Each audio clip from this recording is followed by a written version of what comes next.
الخير. فقط قبل أن نبدأ أريد أن أنوه بأن هذه الأمسية ستقدم باللغتين العربية والإنجليزية عن طريق الترجمة الفورية. أنا سأقرأ التقديم بالعربية كالمعتاد، ثم سيأتي السيد أفونسو كروش ليقرأ نصه كتاب السنة باللغة الإنجليزية، ويمكنكم الاستماع إليه بالعربية عن طريق السماعات.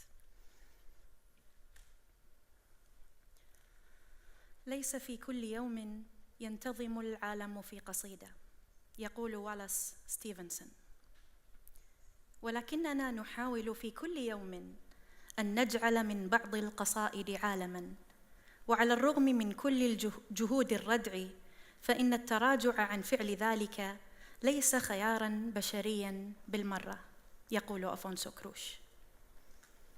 إن العالم ليس سوى استعارة، والكتابة بحسب كروش هي إعادة جذب الأشياء إلى منطق الشعر، ومحاولة لخلق الالتباس بين ما هو حقيقي وما هو متخيل.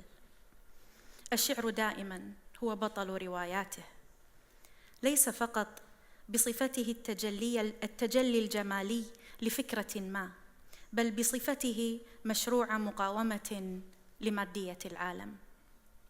يقول: الأشياء الأهم في الحياة ليست نفعية بالضرورة، فنحن نحتقر من يقوم بحركة من أجل الربح أو الفائدة، وليس الحركة في حد ذاتها بسبب صداقة أو حب.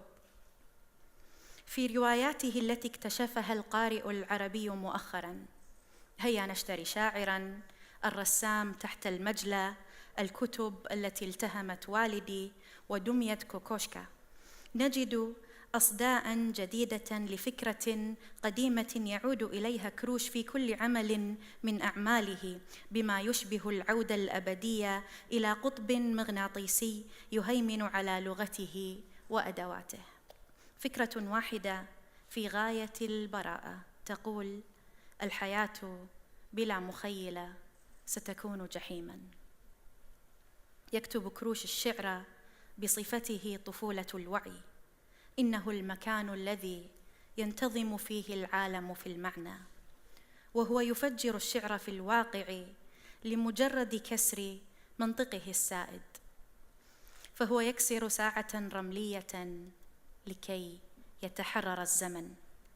وتؤمن شخصياته بأن الموسيقى تعيد الأشياء إلى حالتها الطبيعية، والرسومات غير المنتهية تمتد بلا نهاية، ولا توجد الميتافيزيقيا إلا في الصراخ، والليل يحدث فقط لأن البشر ينامون.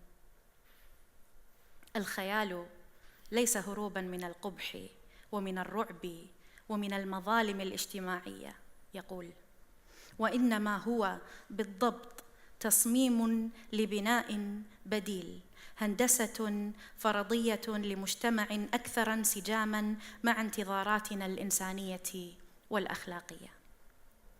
إن كل عمل تقرأه لكروش تشعر فيه بأنك مجذوب لفكرة واحدة، وهي أن علينا أن نقلص الفجوة بين الخيال والواقع. وإذا كان الشعر هو طفولة الوعي، فإن العلم هذا الشيخ الجليل لا وجود له بلا طفولة، لأن الطفولة هي حالة السؤال.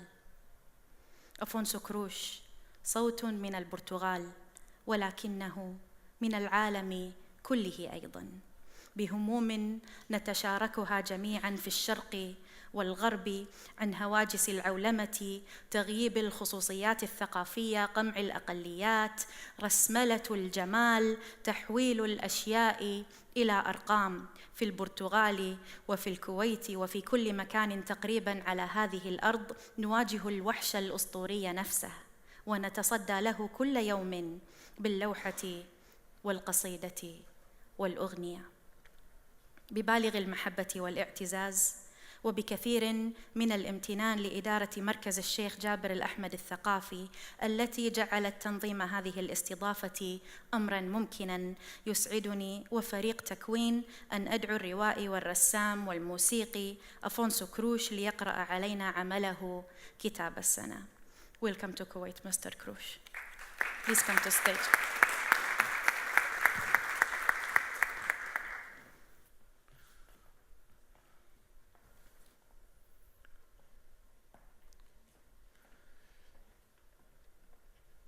Good evening. It is an honor to be here. Thank you for the invitation and thank you for your presence. I'll be reading a book which the narrator is a young girl. It's a diary. And I don't know if it's for children or grown-ups. It's a book maybe for all ages.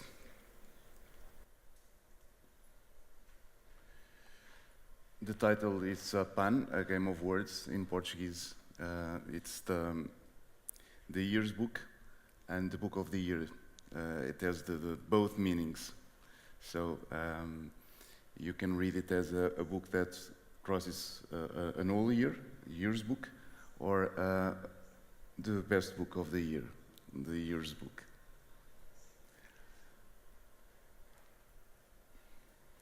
March 21.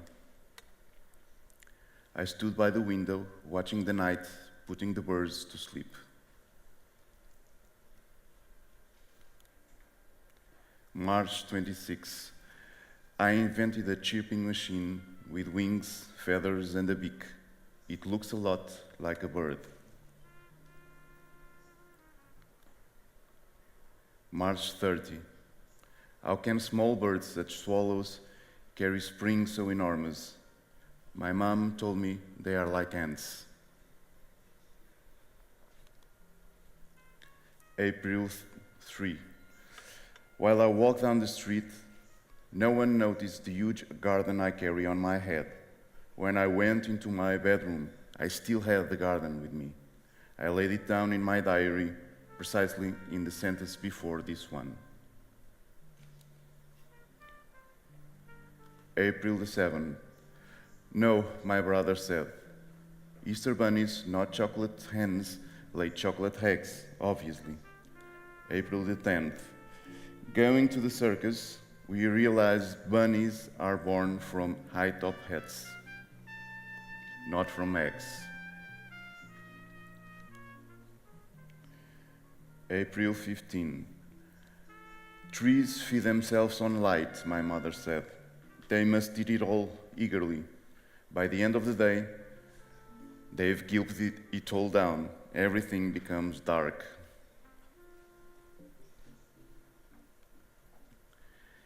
April 19th. No man is taller than his hat, except when he raises his arms. That's what happens when he's happy. Or when he's mugged. April 28th. You don't need to be a scientist to understand trees. You only need to be a bird, or April. May 1. Every day I do unusual things because I'm scared of the Institute of Ordinary People. The neighbor downstairs tells me they come during the night or during the day when we least expect them. They bring a suitcase with them and a questionnaire inside the suitcase. If we are normal people, they confine us in a sanatorium. May 4th. Today, a man approached me. He was wearing a suit and a tie, but I recognized him immediately. He was from the Institute. He came disguised as a normal person. He asked me what time it was, and I said, I have 2 thunders in a post office envelope. The one on the left is made out of wood. The one in the middle is a female. It's how letters are born. He was surprised with my reply and went away. He didn't confine me in a sanatorium. For good measure, I went home wearing shoes in my hands. May the 10th. I've been watching a plant making its way through the soil. Plants search for light, as moths and philosophers do. May 20th. Today, I caught a butterfly. They are unable to fly when I dust their wings. That's why I don't like my mother to clean the furniture. I think that's why it becomes so heavy. May 27. I start gathering butterfly wings dust in a jar used to store strawberry jam. June the 1st. I tie the rope to the jar. I fear it flies away because it's full of dust. June the 6th. I gave up. I'm sorry for the butterflies, as they can no longer fly. Now I don't know what to do with my jar used to store strawberry jam.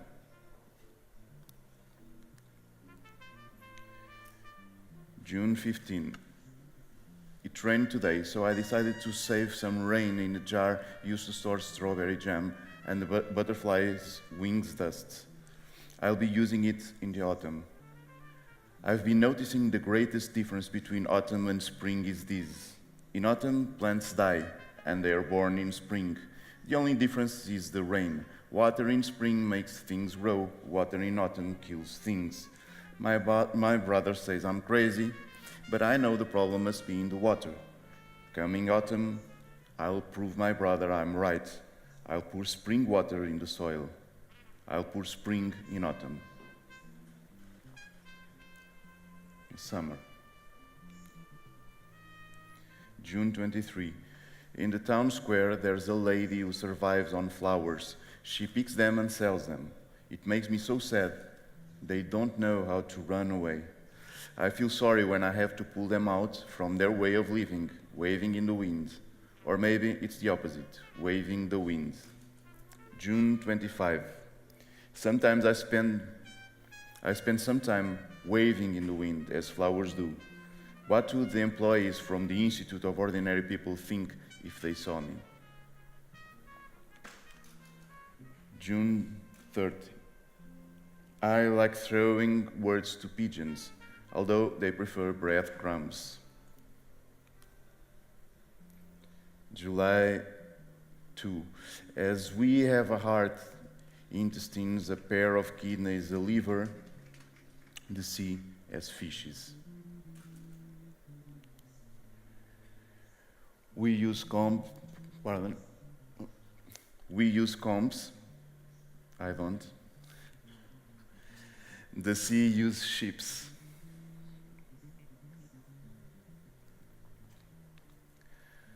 July 5.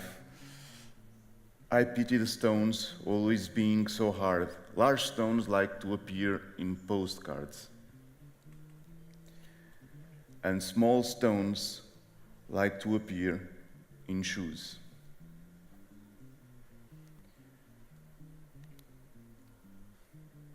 July 9. I put a hat on top of the flower to protect it from the sun. My mother didn't like it. July 10. I went for a ride on my bike. July 13. My mother corrected me when I pointed at the tree. Those are not fruits flying, those are birds. July 14. Sometimes I bring a desert home. That's when I feel lonely. July 15. My brother says it's very easy to make an oasis in a desert. Just add water. August the 1st. This year, a song makes its way into our head, the more difficult it is to live it. August the 5th. I decided to create screams within me. I open my mouth and I swallow as many sounds as I can. Afterwards, I don't let them leave me. August the 6th.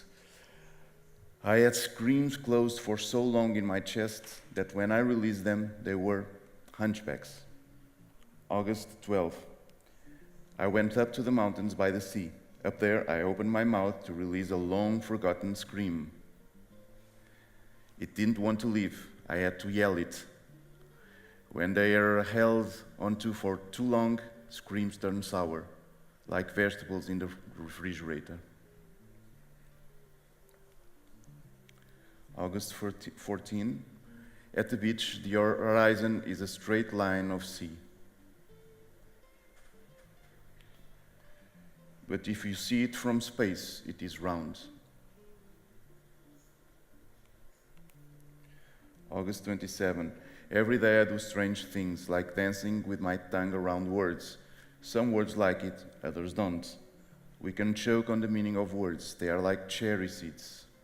September the 4th. And I usually sing with gestures.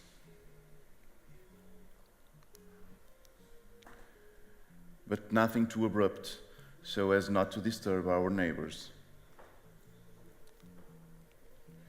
September 15. While sparrows prefer to fly in the sky, their reflection prefers to fly in the rivers. Autumn.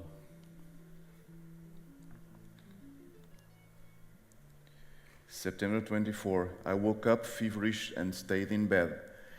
Being under the influence of blankets, I spent the entire afternoon mixing up words. If I said hat, it could hear envelope. September 27. A leaf fell from a book. Autumn is here. October 2. Just one letter is so important. If it weren't for the G, the astronomer would have to occupy his time with stars and planets. October the 4th. Autumn begins to graze trees. October 10th. My uncle says a friend of his lives inside another man's head. The friend who lives inside this man's head, who my uncle doesn't even know, has a dog he usually takes for a walk. He says to the dog, "Don't go away from me." And the dog keeps running around and never leaves that man's head, who my uncle doesn't even know. October 14th. The inner part of the shoe is the foot, and the outside part of the shoe is a step. October 15. My upstairs neighbor has crocodile boots. I don't think animals like being clothed. November the 1st. Clouds look like cotton, but you can't use them in wounds. My uncle says they'll turn into water.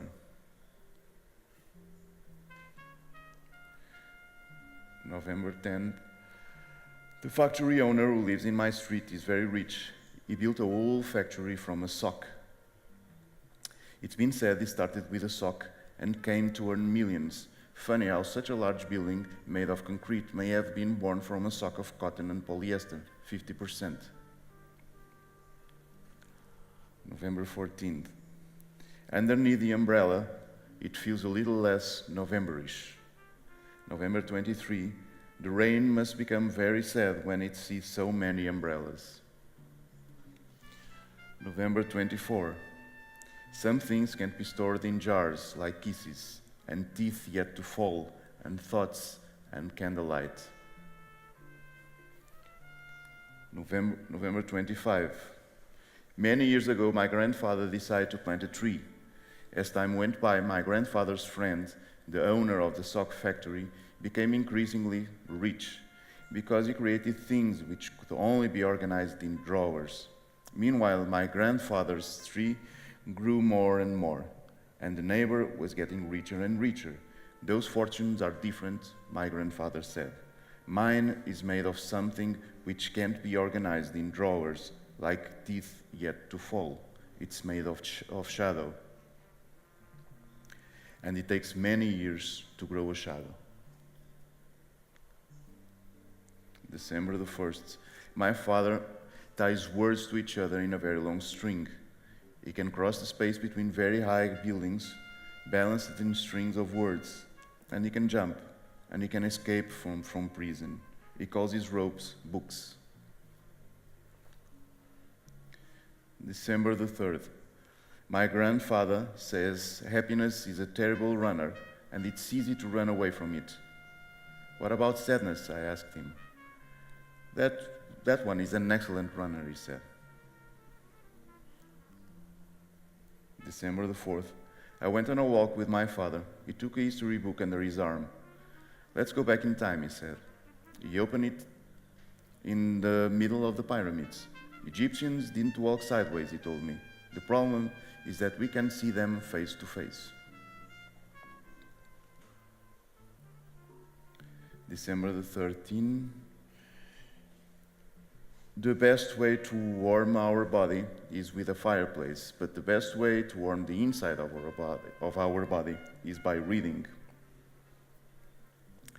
Winter.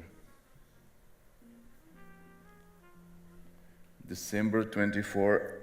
Santa Claus spends each year shaking pillows in the place where the remains of our dreams get stuck. That's what I told my younger sister. That's how he knows what we want the most. Thankfully, she didn't believe me. December 26. I have a friend with a huge nose. His father used to study Asian elephants. It can't be a coincidence. December 29. My marbles are made out of glass. We can see what goes on inside them. We should have been made out of glass. It would have been so easy for doctors. My grandfather says glass is an X-ray machine always working. December 31. Yesterday I was drawing when I dropped the pencil accidentally. I couldn't find it, it fell into my shadow. January the 1st. Toys abandon us as we grow up. January the 4th. All photographs are very similar to us when we are small.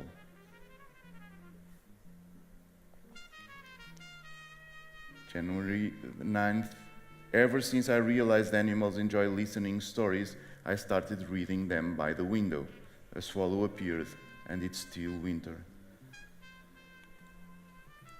January 12th. It starts snowing in my bedroom. My mother says January doesn't happen only outside. She also told me to clean my bedroom. January 13. We can never take a photo of the present because we still need to review or to scan it. The person in the photograph is always younger than the person portrayed, right? Right, my mother said. The best we can do is to photograph the past. January 19. Today, I threatened the cold with a wool sweater, and it didn't work. January 20. It's still snowing in my bedroom. My neighbor keeps me company, but she's so pale I can hardly see her in the snow. Sometimes I stumble on her and I apologize.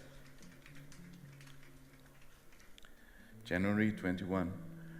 I look through the window. The earth is the sky of the roots, right? Right, my younger sister says. January 25. The best answer is knowing what to ask, my grandfather said. But my mother asked, is the best answer knowing what to ask? January 27. I tried throwing all the snow out of the window, but it keeps falling inside my bedroom. It's like when we're sorry for something we just said. We throw the words out and they fall inside us. January 29. Today my neighbors came looking for a daughter, but she's so white they didn't find her. That says daughter in the illustration. Neighbor, sorry.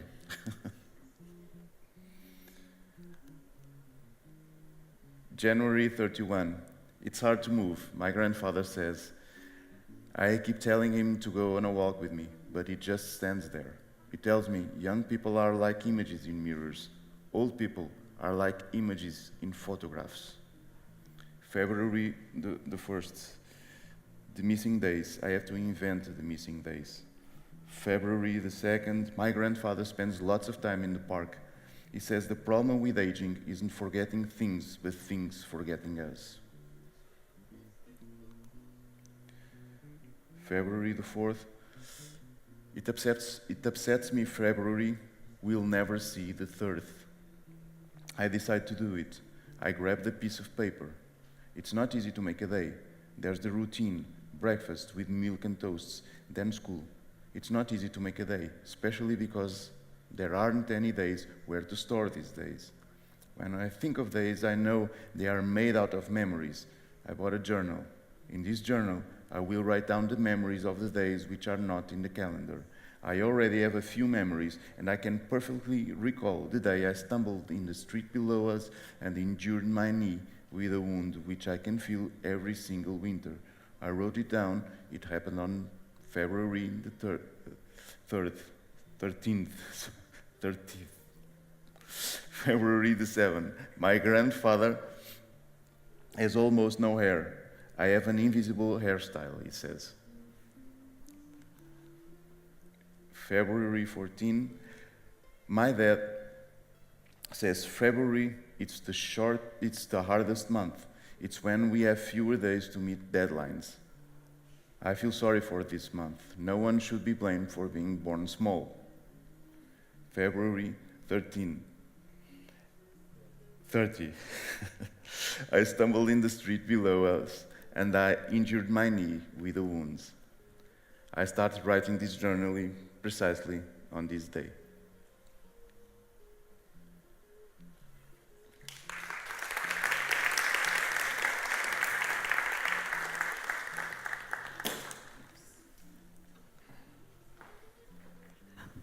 We will have a talk with the audience now.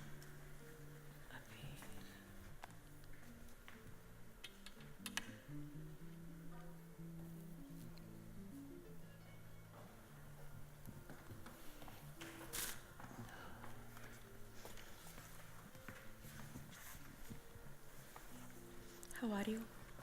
Good, thank you. Good. I just wanted to welcome you in Kuwait.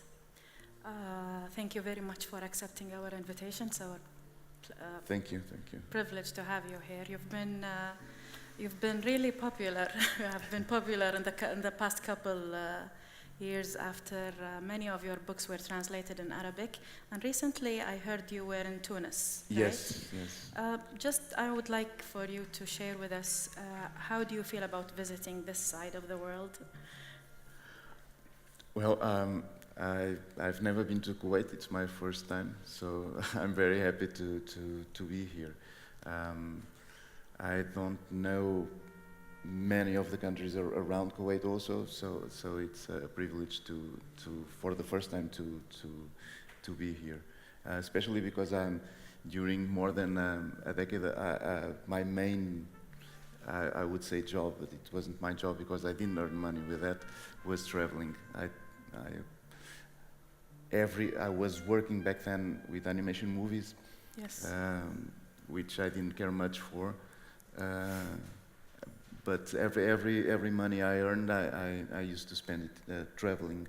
So I was out of Portugal 3 to 6 months per year, which got me to this point where I've visited about 80 countries. Now 81 with Kuwait. Okay. Okay. I think many of us here are very curious to know your story. You know, the story. How did it start? How did you start writing? When did you start reading? What was the first book? The story. Well, the first book and start writing. Well, I never thought about writing or becoming a writer. When I was a child, I liked very much to draw. And I always thought I would become a comics author or something like that, which I never did. When I was a teenager, I thought I could change my course, my teaching from arts to philosophy. But my parents didn't let me.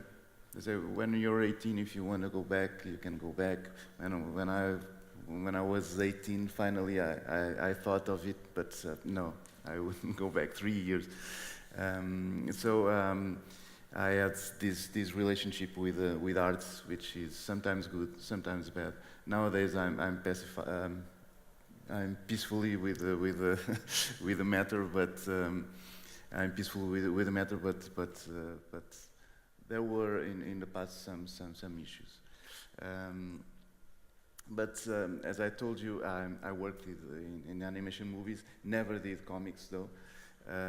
And for some years it was what I was doing, and I started writing in a blog, political, social and political criticism.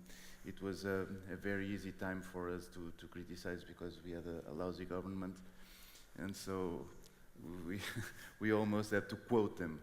To quote the ministers, and that would be funny, just per se. But a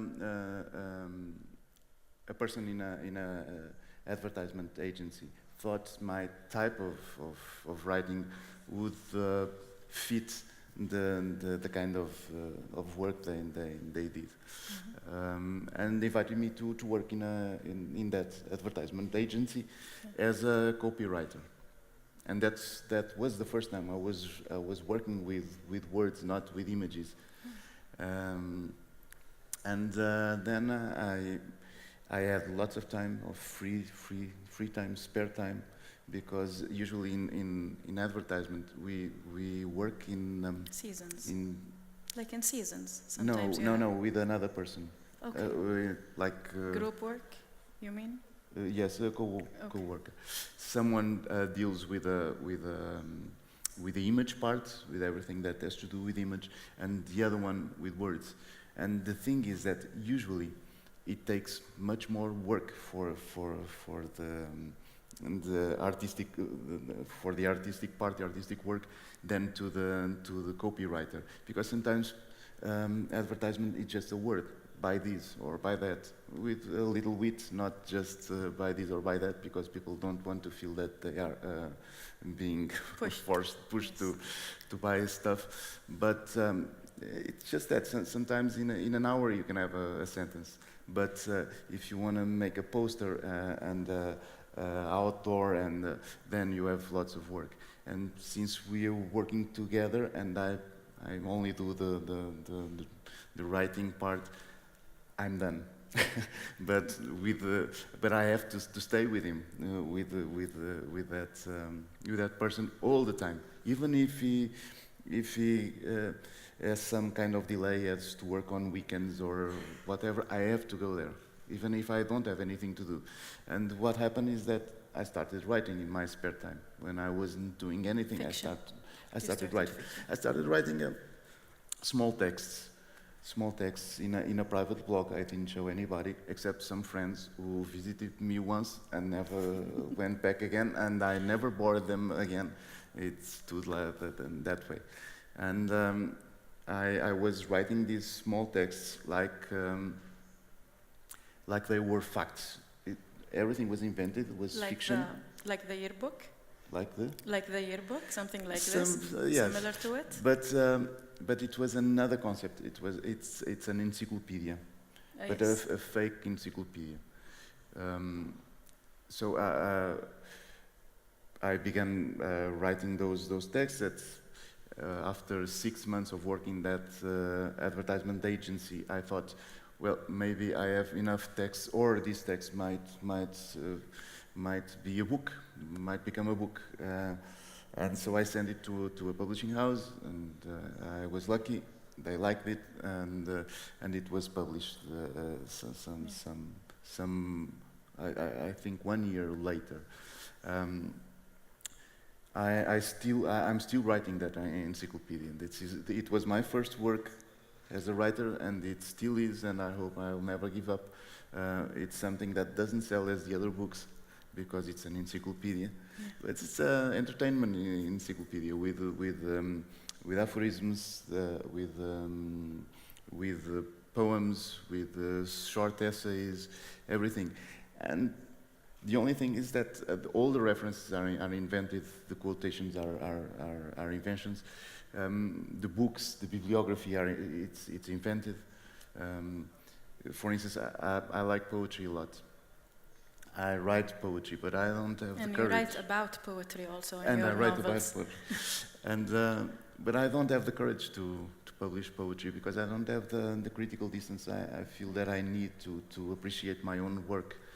And what I do is I invent one poet, and then I publish those poems signed by this invented poet in that encyclopedia. And that way it's not me, it's that was written by that poet. And so it's a space of freedom, and that's how I started writing. Did you expect to be such a successful author? You won many awards, right? No. Didn't see no, it coming. We never expect. But I don't think much about that. It's every time a book comes out, I'm already thinking in another one, and because if we don't keep working, at least in my case, if I don't keep working, if I stop working, I start expecting things like what will the critics say, what will readers say, what will happen. But if I'm working, I'm not worried with that, because I'm worried with another project, and that is much more healthy for me. I don't know how's that with other people, but with me it works perfectly. I have to work advice. more and more. So. Okay. I always find it interesting in your books when you create a link between childhood and poetry. And also in the yearbook, it's very obvious, as if one leads to the other. What do you think about that, the relationship between childhood and poetry? Yes, there is something that children possess that we can think of as poetry. It's not actually poetry. It's like the drawings of a child. You cannot. You can see that drawing, and you know it's different from a Chagall or a Modigliani, although their representation isn't naturalistic, it isn't realistic. But there is a main difference between a children's drawing and a painter's drawing, is that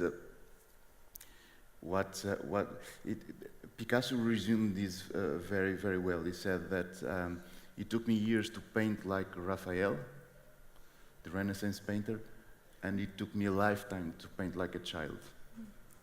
But the thing is that we don't want to paint like a child. We want to learn to paint like Raphael and go back to have the same expression as a child.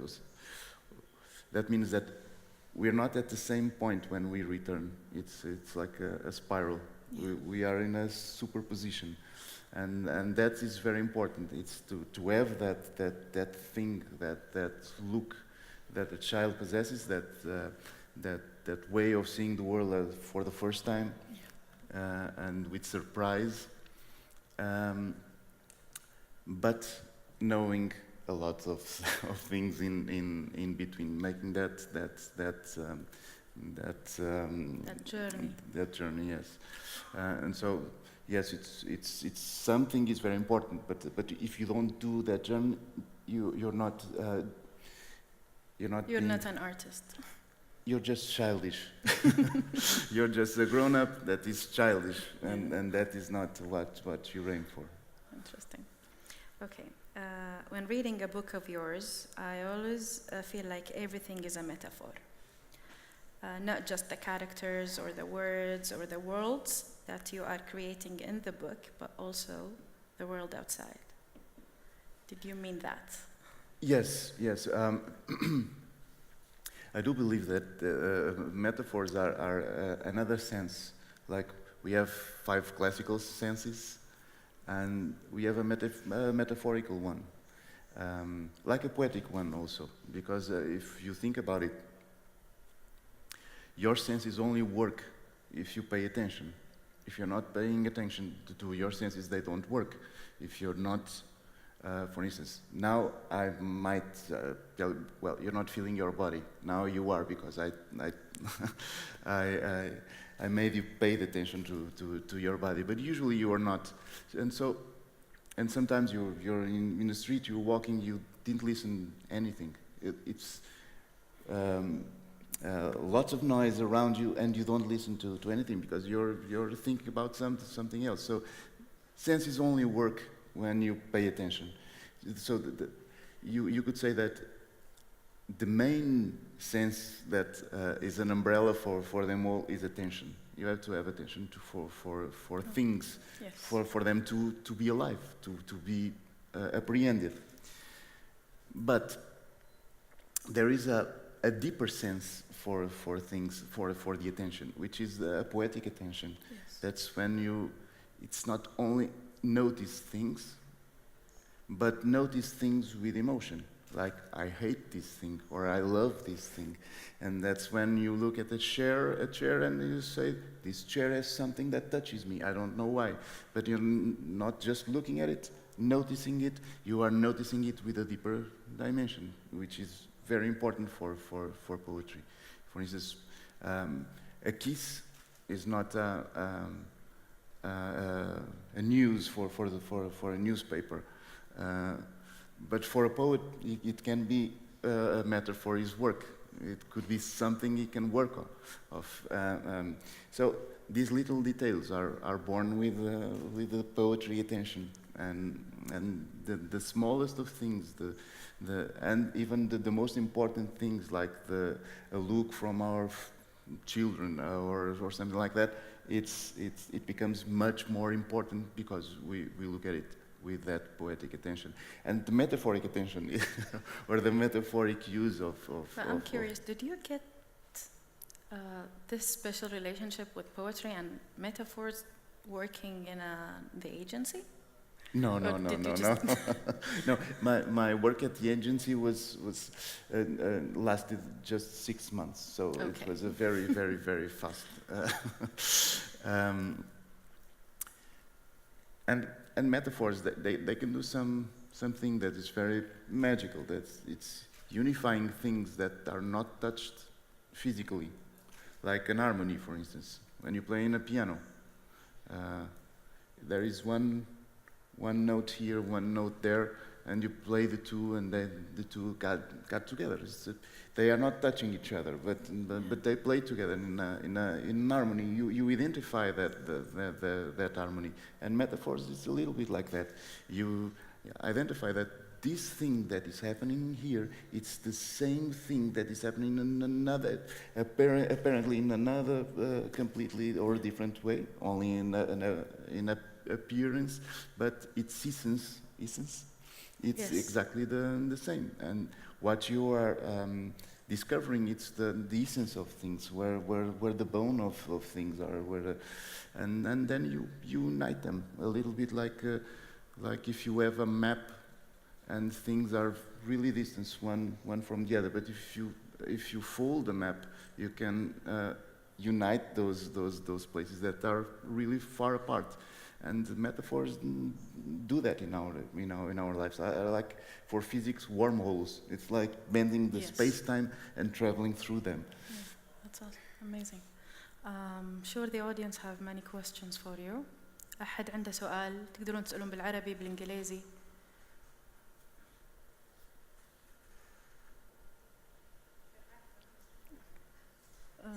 Okay. تفضل. Write about the metaphors. Before you write the sentence or the poetry, you think about the metaphor, or then you write it and then the metaphor comes. Like, do you have a metaphor and then you make a line for it? No. Do you have a lot in the what Yes. you read? Usually I identify them when I see something happening. I identify, well, this as a potential. This can be explored. This is deeper. I can find some way of looking at this in a completely different perspective. For instance, the Koukoshka's doll. When I heard the story of that painter, the Oscar Koukoshka, who constructed a doll to live with her or with it. I was amazed because it has so many layers that you can compare to other things, but I didn't create it.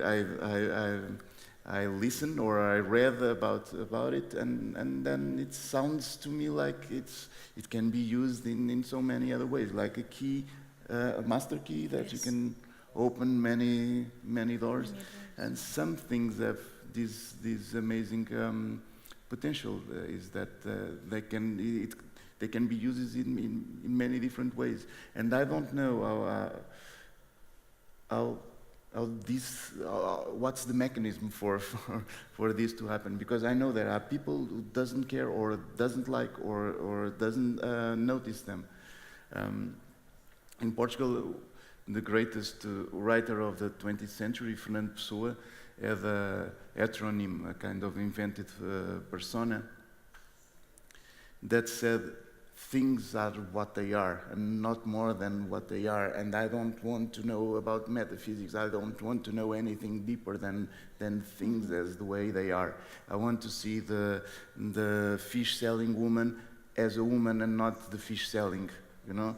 Everything like this. It's good. Sometimes we go back to this zero, and I understand these kinds of feelings towards the things around us.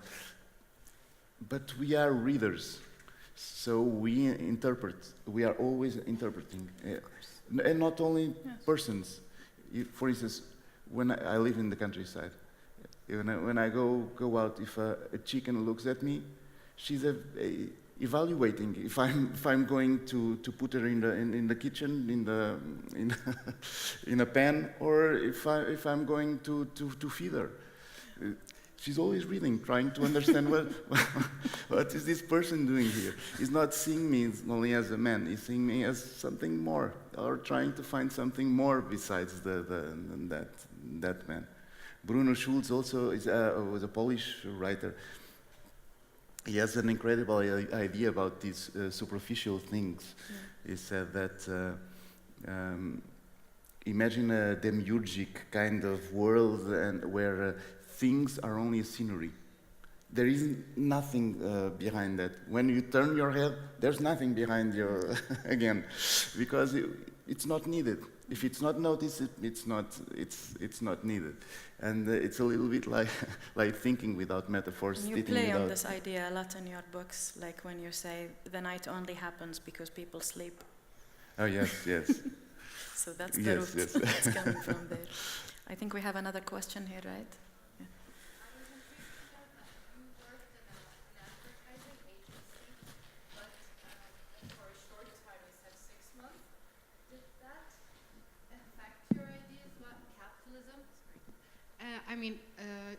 I know that you didn't try, they described it as a wordless book about capitalism. Yes. And I didn't read it yet.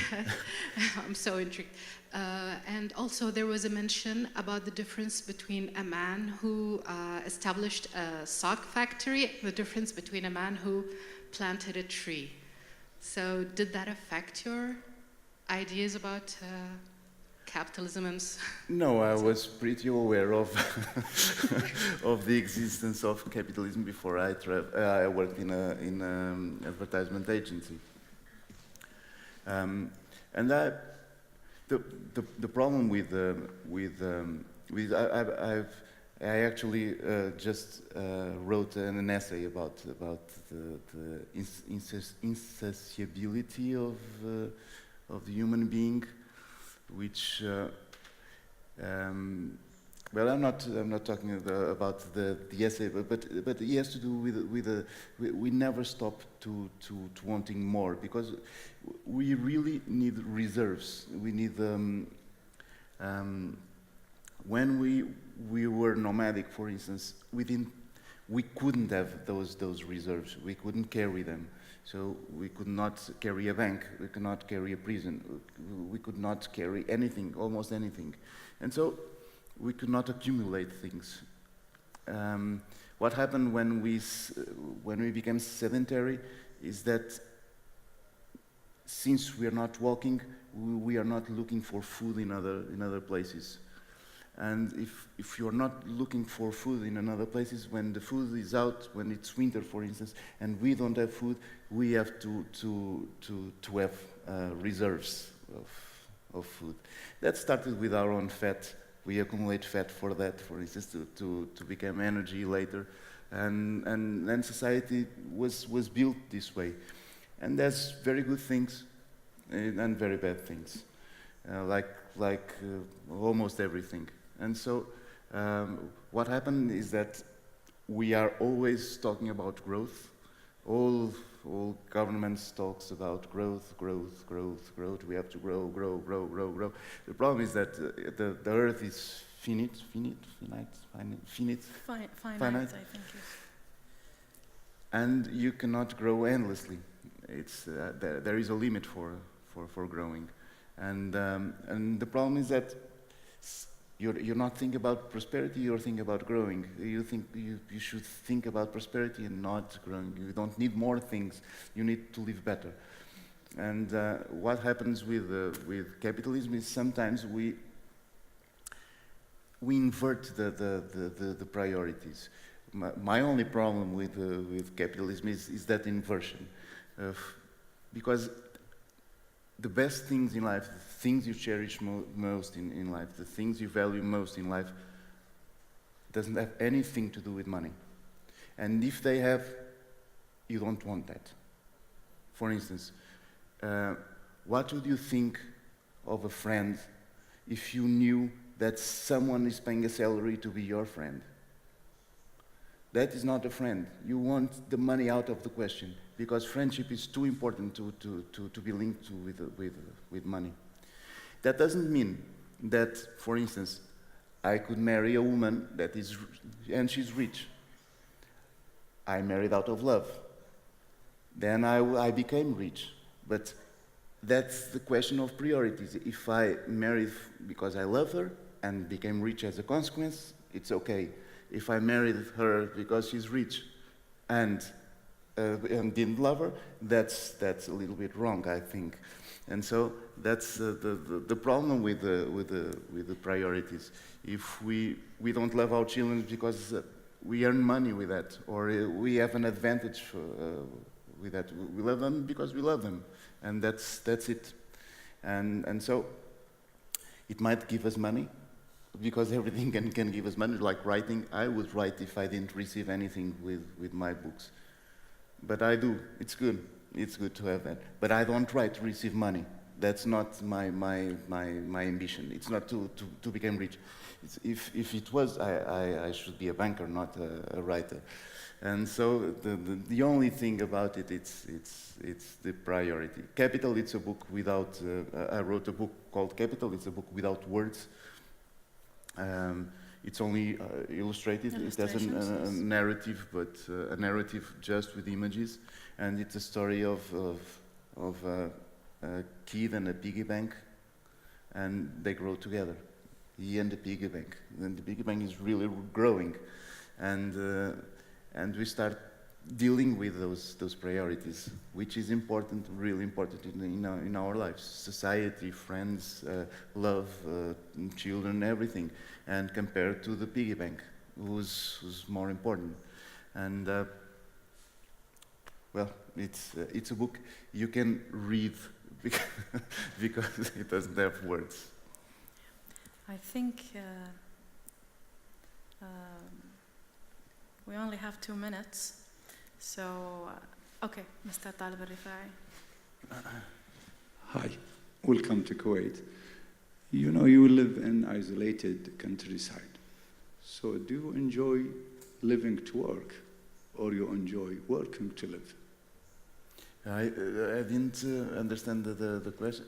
Okay, do you enjoy the life because you are working, or you enjoy the working because you are alive?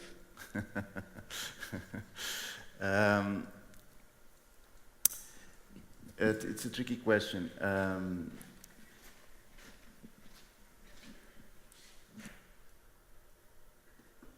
I don't know. I really don't know. I think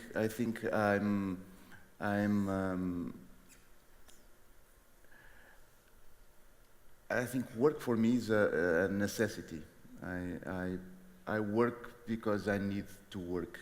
And I also like to work. It happens to be the same thing. I don't have a border between pleasure and work, where sometimes it happens and sometimes it happens with bad consequences for us, which make us unhappy and alienated and so on. But I really like my work, and so it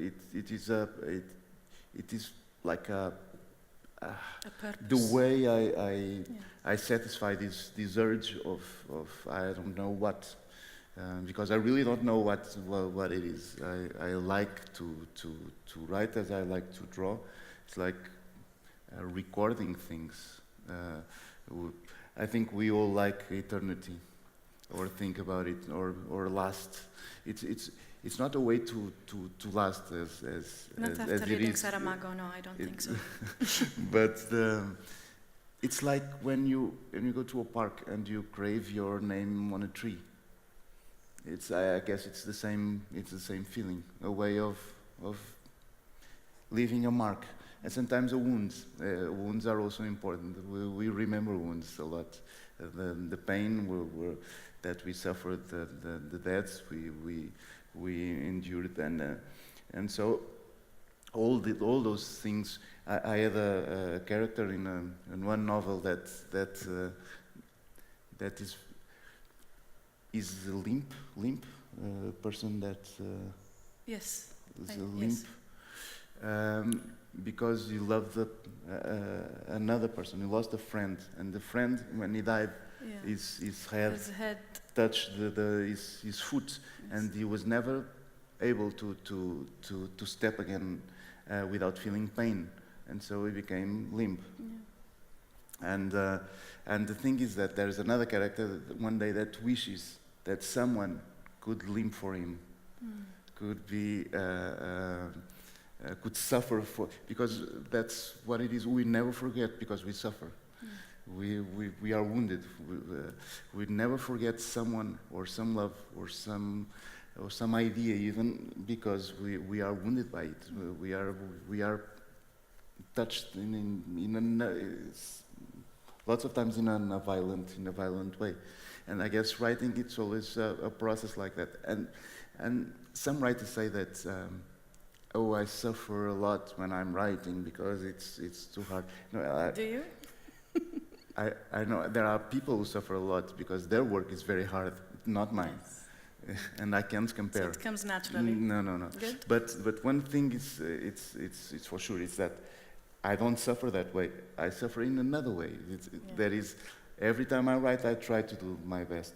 And like a runner, for instance, is trying to run more and more and more, faster and faster and faster, so I try to write better and better and better, and that hurts us in a sense, because we are doing the best we can. We're trying to reach somewhere we cannot reach, and so. Do we have another question here? إيه تفضل. عفوا، كما ترى أنا أخزن الدهون لموسم الشتاء. He stores fat يعني for متابع winter. لك. He says he stores fat for winter. Yes. سيدي، أرى أنك تهرب من متطلبات عالم الكبار ومسؤولياتها وتكاليفها، وتتحسن بعالم الطفولة لتبرر لنفسك، وأيضا تواجه مهام الكبار بأحاسيس الطفولة، وأنت محظوظ إذ أنك مثلا تنظر للثراء ولكن تطلبه عن طريق الحب، فهو يأتيك الاثنين معا. هذا رأيي يعني، وشكرا. I don't know if I understand the question, and It's a comment. it's a comment. Okay. Well, there is some layers of richness. There's lots of different ways to be rich.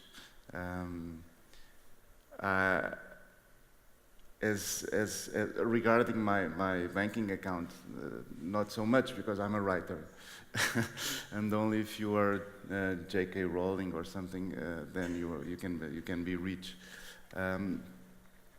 But I really don't want to be that super rich kind of person. I want to have just enough not to be worried, not to worry about, and live exactly the way I live, because I live in a traditional house from the 19th century in the middle of the countryside. I have no neighbors. My closest neighbor is a shepherd. He's got a few sheep, and every day he crosses my field, in front of my field, and it's a really sense of happiness living there and be able also to live from there and traveling, for instance. I like very much to travel. I have that possibility, and I really don't need much more than this. What I really make an effort or spend my energy is what I was saying, trying to be better than I am, a better writer. Well, I would say a better person, but that's what we all try to do, I guess. اوكي، للأسف الشديد يعني انقضت الساعة بسرعة.